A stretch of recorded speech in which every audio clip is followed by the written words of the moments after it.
We're walking up to one of the buildings right now. The Capitol building is right over there. These are the legislative buildings.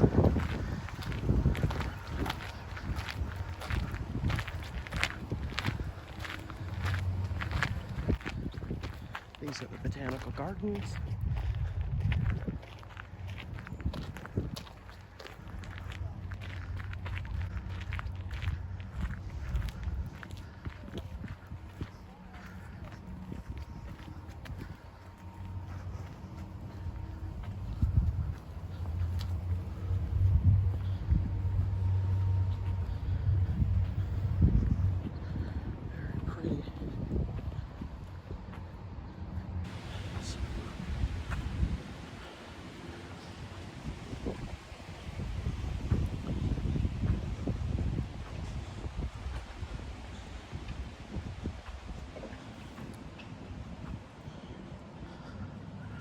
Wow, what an amazing building. Gorgeous, gorgeous.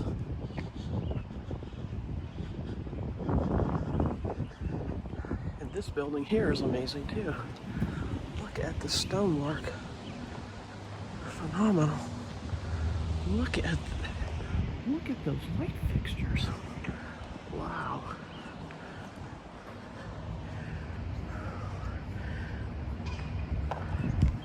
Amazing. Here we go.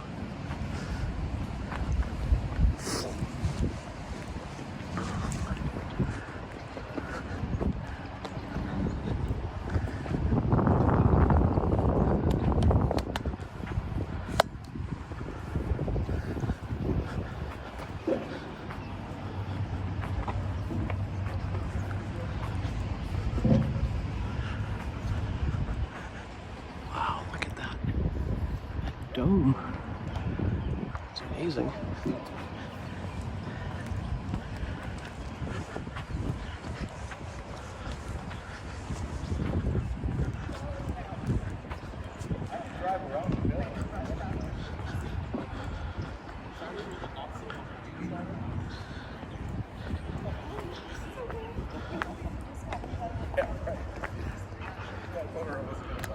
I'm standing on the steps and I'm touching the rock.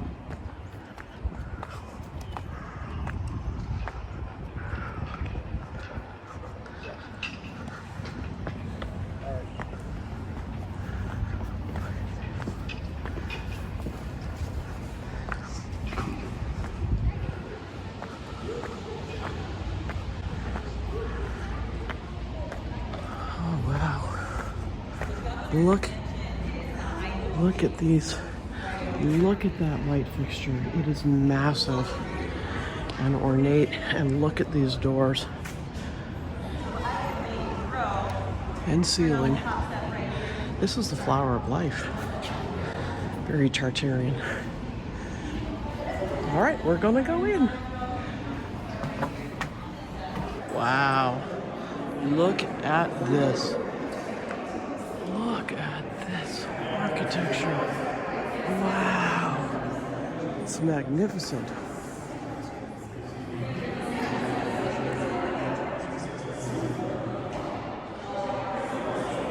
Oh, and the chandelier. Wow.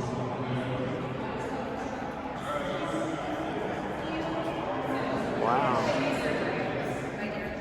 Look at that chandelier. Just amazing. Look at these hallways. Everything is marble. Wow, it's amazing. The whole thing is all carved. And those chandeliers, once again, beautiful.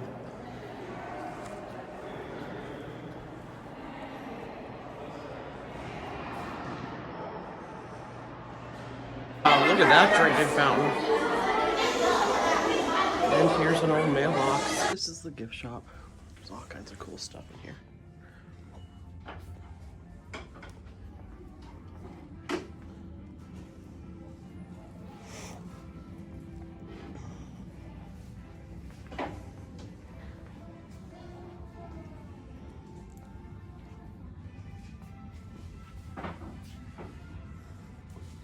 Very cool. And if you look over here, Bigfoot. Awesome.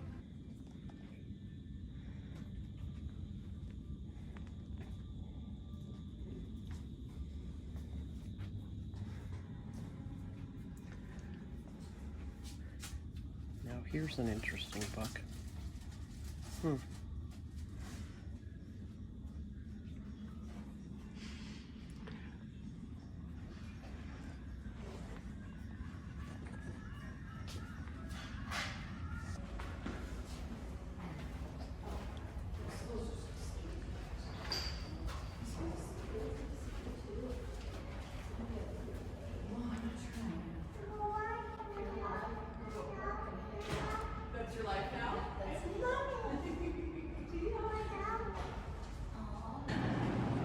We're here on the first floor with the gift shop. Wow. Look at the ceiling. Wow, those chandeliers are amazing. All marble. Gorgeous.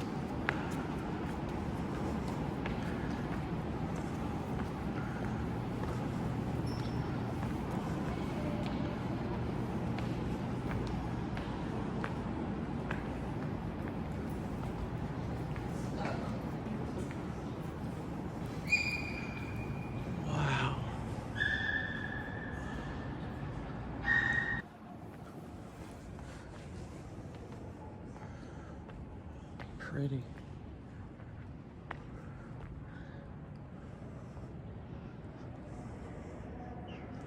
Look at this.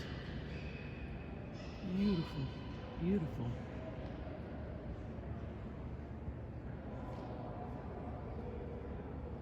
Wow, look at that. That's the dome. Wow. Beautiful. Amazing. It's all marble. What it looks like. Wow, there's those flowers of life again. Amazing.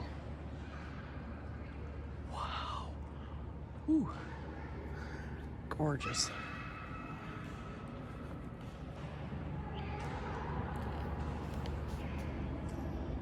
Wow. The seal of the state of Washington, 1889. Gorgeous. Look at that clock. Pretty. Right ahead, you got the governor's office. Look at the size of the doors.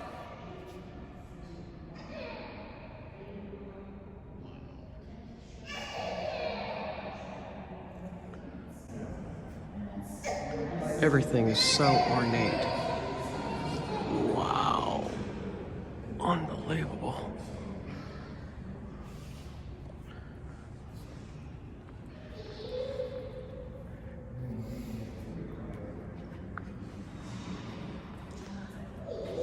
Wow.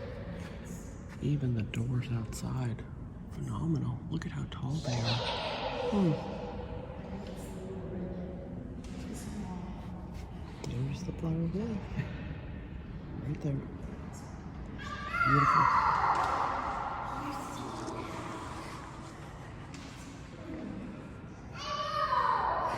That chandelier is so heavy and beautiful, ornate. Wow. Take a guess at how much it weighs. I'll have to ask that to the tour guide. Well, my name's Alan. I'll be your tour guide this afternoon. And so welcome to our legislative building and a little bit about the tour. It's designed to last about 45 to 50 minutes. Okay. And feel free, now there are considerable stairs in the tour. Do stairs present a problem for anyone? Climbing stairs? Okay. Well, if you wish to use the elevator, let me know, okay? And we'll make arrangements for that as an alternative, okay? Feel free to take photos anywhere in the building, okay? And just so you know, we start here on the second floor of the building. We do not come back here at the end of the tour. The tour actually ends on the first floor in the southeast corner, so basically down in that corner of the building. That's where it will end. I just want you to know you're not coming back here at the end of the tour. Okay, well, welcome. Anyway, so I like to start a little bit with a little bit of history about the Pacific Northwest, okay? So this part of the Pacific Northwest, back in the 1840s, was actually part of what they called the Oregon Territory. And the Oregon Territory was geographically huge. Basically, on the south, it bordered what's now California, but at that time it was Mexico. Okay. To the east, the Oregon Territory went all the way to the Continental Divide, over the top of the Rocky Mountains. And to the north, in the early 1840s, the Oregon Territory actually included British Columbia. Because British Columbia was actually at times, desired to be part of the United States, at least on part of the American citizens at that time. In fact, it was actually part of a presidential campaign.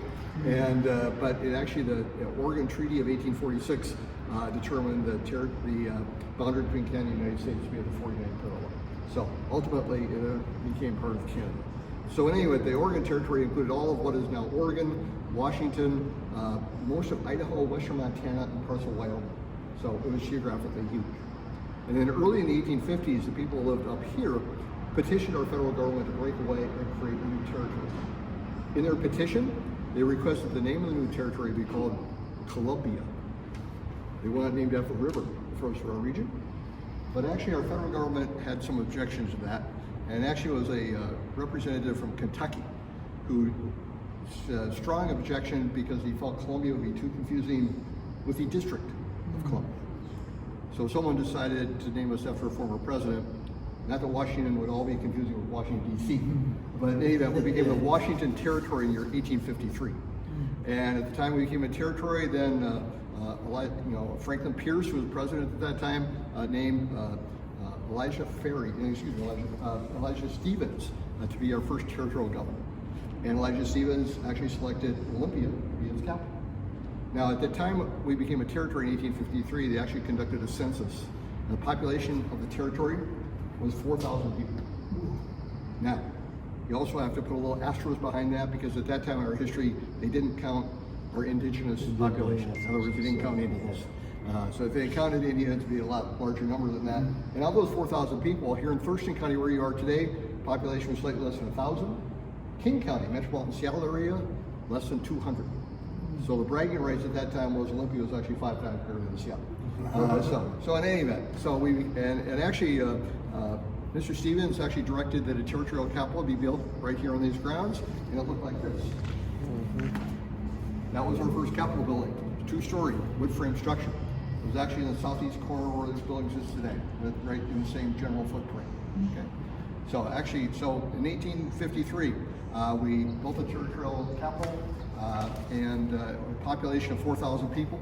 36 years later, our population had grown from 4,000 to 400,000. And we were admitted to the Union in state number 42 on November 11th of 1889. So now we had a newly elected governor by the name of Elijah Ferry, a newly elected legislature. They decided to outcome that, so they hired Ernest Flagg, an architect out of New York, to design the Capitol building. One was designed and construction started in the early 1890s. A foundation was in the ground, but then our country went into a recession. It was called the economic panic of 1893. Actually, not one I ever learned about in school, because we only learned about the stock market crash in 1929. But this was actually a nationwide recession that lasted 4 years. And so even though we had a foundation in the ground, money dried up, and the foundation was abandoned. Nothing further happened until the year 1910. But by that, there was a new legislature, new governor, and they decided to start all over again. They actually went out and solicited and hired 2 new architects, again out of New York, by the name of Wilder and White.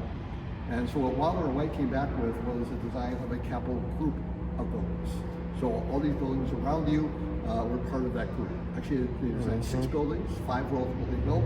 The first one built was our Temple of Justice, housing our state Supreme Court, and the offices of our 9 Supreme Court building. Okay. And so it is, you can go into it later if you wish, but it is available to go into. And like I said, Washington State Supreme Court members are elected members, elected to 6-year terms, and they must retire at age 75. So anyway, that building was completed in the year 1920. This building was actually a 3rd building constructed during the year 1922 to 1928. And architectural style, neoclassic Greco-Roman architecture. Evidenced by these huge Corinthian columns of Greek influence, dome much more Roman influence, but neoclassic architecture was a style and actually very common for government-type buildings during that time frame in our history. Look at the detail. And the outside of our building are actually Washington-based materials. You're standing on granite that comes from Index, Washington, right near Stevens Pass, going over the Cascade Range, north of Seattle. And the columns, the dome itself, the face of the building is all sandstone from Pierce County called Wilkeson Sandstone. Right near Mount Rainier. Wilkeson Sandstone. We just did a couple of days ago. Oh, really? Oh, okay. So that's in fact where the sandstone comes from. And then what doesn't come from Washington are these doors behind me, Fortune, New York, the bronze.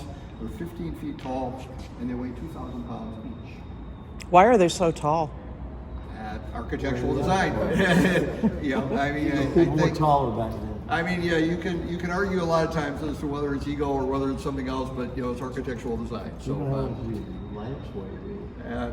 I don't know what these lamps weigh, but we'll talk a little bit about light fixtures a little later. But yeah. So anyway, and again, you'll see on the doors a series of pictures depicting kind of historic parts of Washington.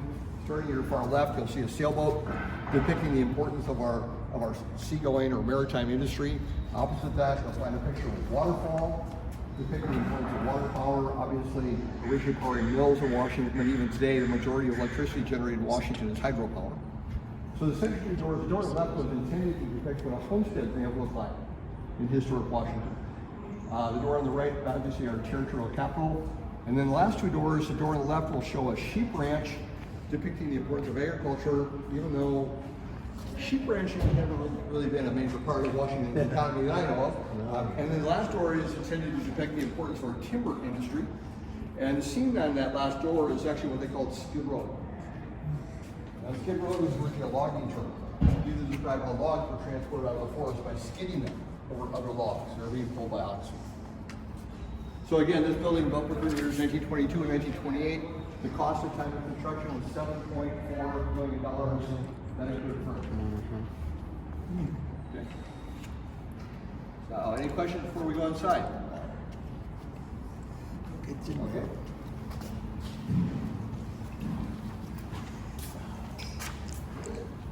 Can I gather up the left, please?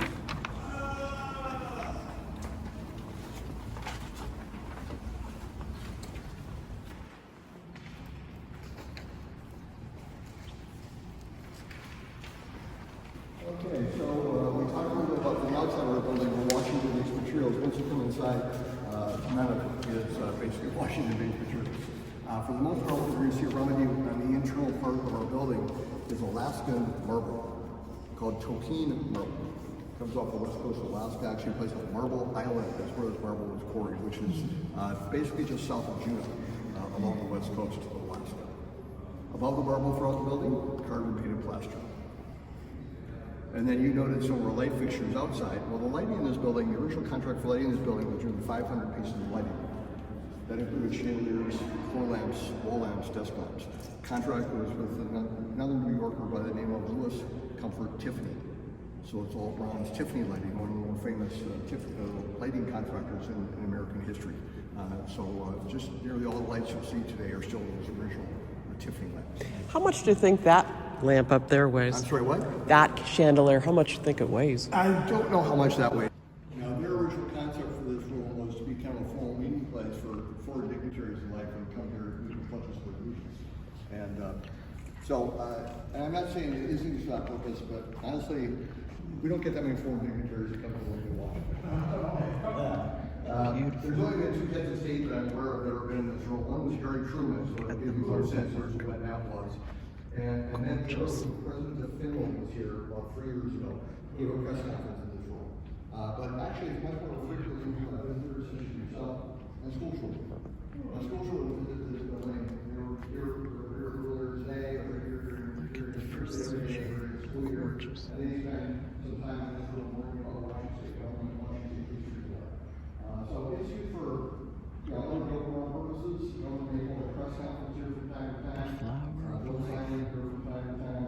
But it's used for much more routine purposes. Look at those So there are chandeliers. wow. Actually, every 4 years, Beautiful. And last November, we elected a number of offers. Preachers from that same. North south is 25 feet. Diameter is 8 feet diameter. It weighs 10,000 pounds. The chain that holds it up is around 3,000 pounds. So basically it's a 6.5-ton chandelier. Now it's a little bit tough to tell its size because you're some distance away, so I'm going to give you some sense of proportion on the chandelier. If you look at the top row of lights on the chandelier, just below the top of the lights on the chandelier, you'll see 3 standing female figures. Do you see those? Yeah. Yep. They're 4 feet tall. Oh, wow. Okay. And then below the bottom row of lights on the chandelier, you'll see faces, and those are human-sized faces. So it gives you some sense of proportion as to the size. The faces are below the bottom row of lights on the chandelier. Oh, I see. So 204 light bulbs, we do not turn the chandelier off. So those light bulbs have been there since 2003. There's one out right there. Oh, there's actually more than that. There's one out right there. And actually, the most frequently asked question on the tour. Yeah. So below us are the desks and chairs of our 98 members of the Washington State House of Representatives. So if you're not familiar with why there's 98, so Washington's divided into 2 different types of districts. One are congressional districts, for which we have 10. Those are the ones that elect members to